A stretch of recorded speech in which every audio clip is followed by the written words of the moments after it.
We are on the 80th anniversary of the German defeat at Stalingrad, and of all the operations that took place later in which, as you know, Manstein was able to stabilize the situation in the vicinity of Kharkiv.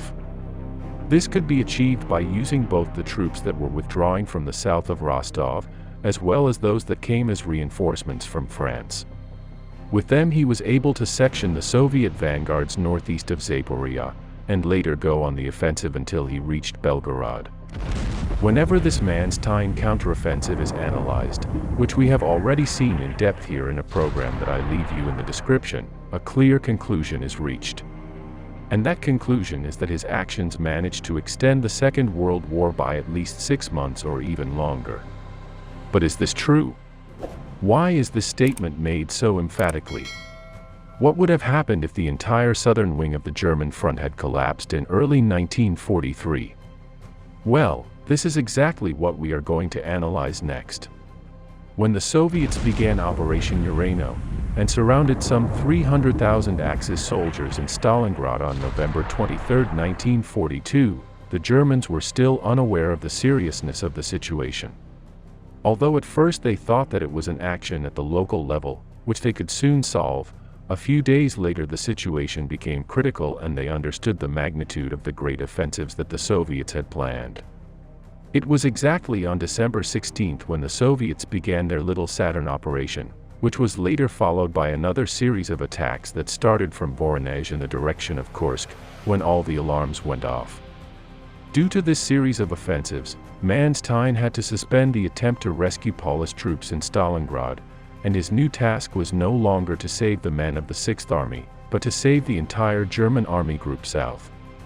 If Manstein failed in his mission, the Soviets would drive as far as the Dniester River in present-day Moldova, killing or capturing more than 1 million Axis soldiers, and leaving Army Group Center and North fully compromised.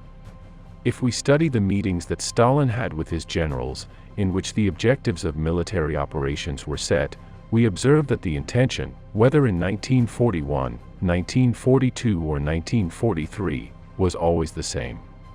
Expel the Germans from Soviet territory as quickly as possible.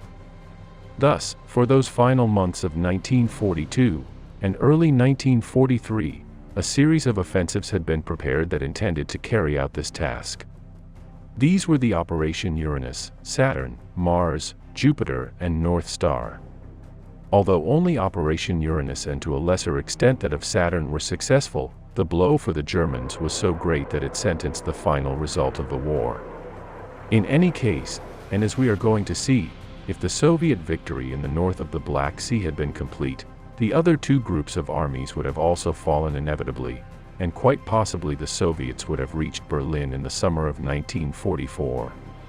To see it clearly, let's put ourselves in a situation, and see what could easily have happened. By mid-December, Manstein has failed to rescue Paulus's men in Stalingrad, and the Soviet offensive towards Rostov has proved devastating.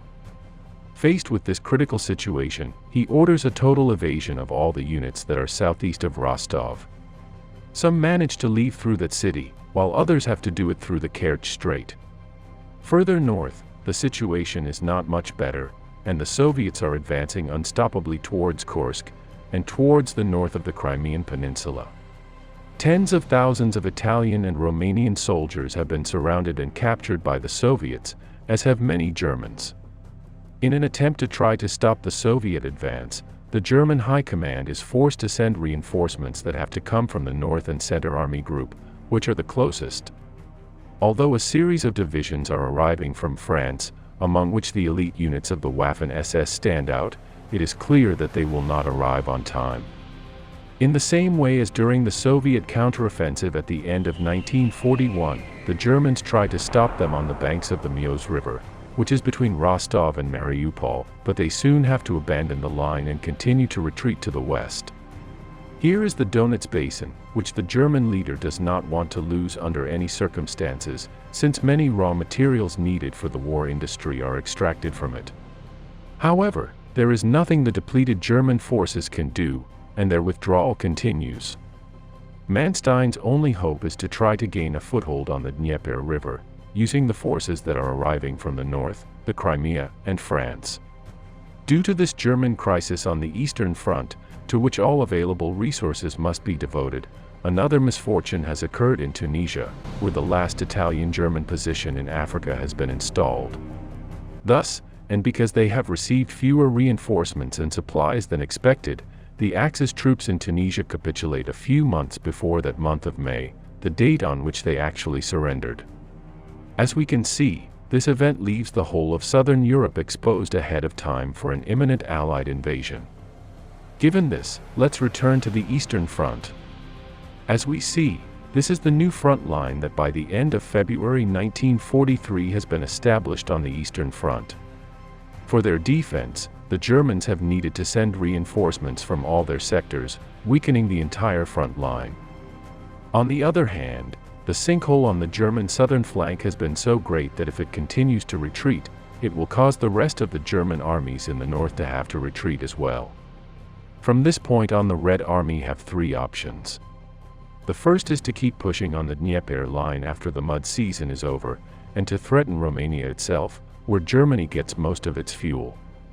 Secondly, they can attack the central and northern groups now that they are weaker, which can very possibly cause large pockets of troops to the Germans, and push them back. Finally, they can attack from Kiev in the direction of Minsk, in an attempt to isolate the central and northern groups, although this is an overly ambitious operation that would hardly have gone well. Most likely, the Red Army would have continued pressing on the Dnieper, as it did in reality after its counteroffensives after the failed Citadel operation. With this, they would have been able to occupy the entirety of present-day Ukraine by the summer of 1943, and what has been known as Operation Bagration could have been brought forward at the beginning of 1944, as they did in 1945 in the Vistula-Oder operation. With this, we have to have Manstein failed in that maneuver that he carried out in February-March 1943, and with the collapse of the entire German southern front, the war would have been significantly shortened. Although obviously all this is speculation, after having analyzed it a lot and with all the information that we currently have, I believe that the events would have evolved in this way that we have just narrated quite accurately. But, what do you think? Do you think that, as the majority of analyses point out, Manstein's counteroffensive in Kharkiv could extend the war by at least half a year? I personally think so. In any case, if you need to review his operation to get a better idea of how it developed and the importance it had, I leave said program in the description. Thank you all for being part of this community, and especially the sponsors who make this possible. Subscribe and share this program if you liked it, and we'll see each other here as always, next Thursday and Sunday. See you soon.